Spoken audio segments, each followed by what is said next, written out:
Alors dans notre phase d'init, on voudrait, outre l'ajout de cet event listener qui réagit au clic sur une star, qui consiste ensuite à appeler ce get rating, on voudrait en plus être capable d'écouter un mouse over qui se produit quand la souris arrive sur une star et un mouse leave quand la souris n'est plus sur l'élément étoile.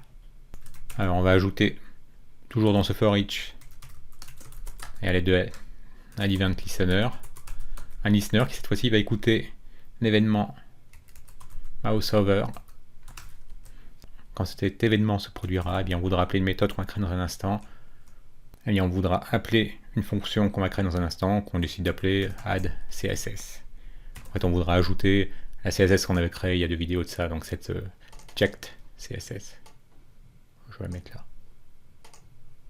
Et on avait dit également qu'on voulait réagir à un mouse leave quand la souris ne survole plus une étoile. Et pour ça, eh bien, quand on survolera plus une étoile, on voudra appeler la fonction remove CSS qu'on va créer également. Et bien maintenant. Donc commençons par créer add CSS.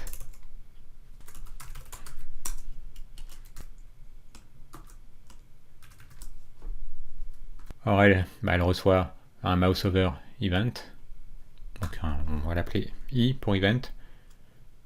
Et puis également une CSS, on dirait que par défaut, quand on l'indique pas, pour nous ce sera le cas, bon, donc on va indiquer que par défaut, ce qui sera passé en deuxième argument, ou si ça n'est pas passé, on décidera que ce sera la valeur checked, et bien ce sera cette string checked qui correspondra à la valeur de cette classe CSS.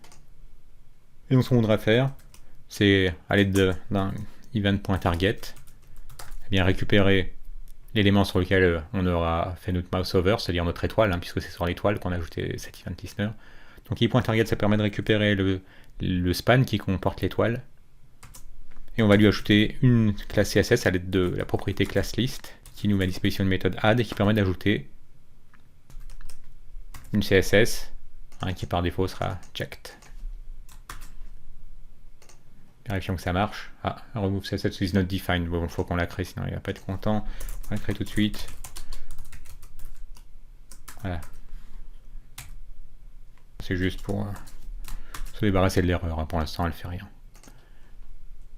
Donc vous avez vu, quand on survole, eh bien, ça nous ajoute une classe CSS qui fait que l'étoile devient orange. Alors quand on fait un mouse leave, il se passe rien parce qu'on n'a pas encore le corps de cette fonction. En tout cas, ça marche.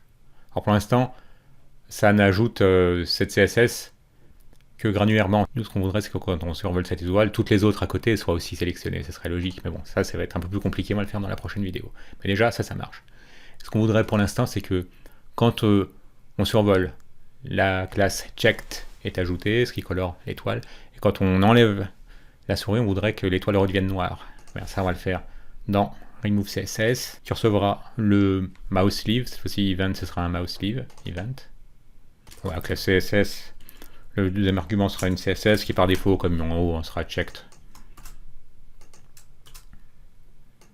Et ce qu'on voudra faire, c'est de nouveau à l'aide de event.target, accéder au span, accéder à toutes les classes toutes les classes qui sont impliquées à ce span, c'est-à-dire à minima C2, FAS et FA-star, et éventuellement en plus il y aurait la classe checked, donc il y aurait 3 classes appliquées dessus.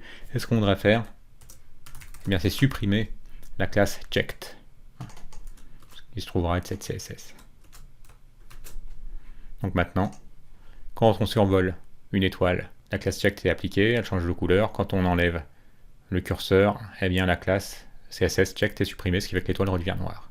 Voilà, pareil pour toutes. Ça fonctionne bien.